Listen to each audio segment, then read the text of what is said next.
Besides the American Legion and American Legion Auxiliary, Indianapolis is headquarters to the Defense Finance and Accounting Service. If you are in the armed forces or are retired military, your pay comes through this building. And inside this 1.6 million square foot building is the workplace of the self-described luckiest man on earth. Meet retired Army Master Sergeant Jeff Mittman.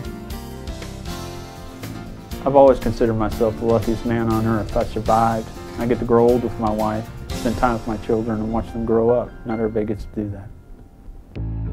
Jeff was severely injured on July 7, 2005 in Iraq. Well, the enemy initiated the ambush with an IED or roadside bomb that I'm sure you've heard so much about. And it sent a projectile through the driver's side window and exited the other side of the vehicle, leaving a hole the size of my fist. Jeff regained consciousness at Walter Reed Hospital. His wife was told that her husband was VSI, military speak for very seriously injured, the worst classification next to being dead. I woke up a month later at Walter Reed in Washington, D.C. with my wife speaking to me. And I couldn't figure out what the hell she was doing in Baghdad. My last memory was being in Iraq.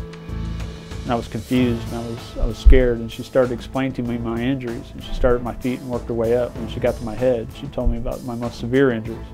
I'd lost my nose, my lips, my teeth, and the majority of my eyesight in the attack. Yet through it all, Jeff has remained remarkably optimistic and upbeat. I've been really lucky. I've never faced any major setbacks. I've never faced any depression at any point. The only time I've ever remember being upset is about a week after I woke up. The doctors came into my room to check my eyes. I was awake and alert at that point and able to communicate. They took me down to the clinic and they looked at my eyes and they realized that there's nothing else they could do, that my vision was gone. And I was, to be quite frank, upset. I was 35 years old and I'd led men into combat, and I realized that was over. I could never do that again. And my wife wheeled me back up to the room, to my hospital room. And she does this to this day. She'll take my hand when I get upset and talk to me to calm me down. And as she was talking to me, we received a phone call that a friend of mine had died from his injuries he'd suffered in Baghdad. And at that point, I realized that I was the lucky one. You see, I was going to grow old with my family, spend time with them. And since that point, I've always promised myself and promised my family that I'd keep looking forward to recover from what had happened and keep moving forward into the future. Jeff leads a surprisingly normal life with his wife, Christy, and their daughters. You know, I lead pretty much a regular life. The only thing I don't do now is drive a car or fly an airplane. And I didn't fly an airplane before I got hurt, so it's not a big deal. I spend time at work and I come home and I spend time with my wife and my children. And my children are a big support system for me.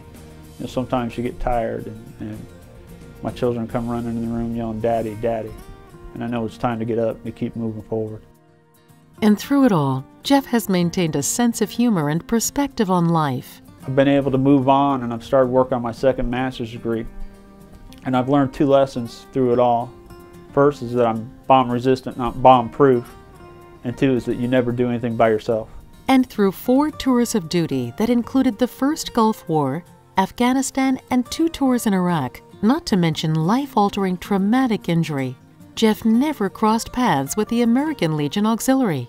Though the Auxiliary has impacted tens of thousands of veterans, Jeff is the soldier who got away. I really am the luckiest man in the world to have a wife, children, and a community who's gathered around me to support me during my recovery, but not everybody's so lucky.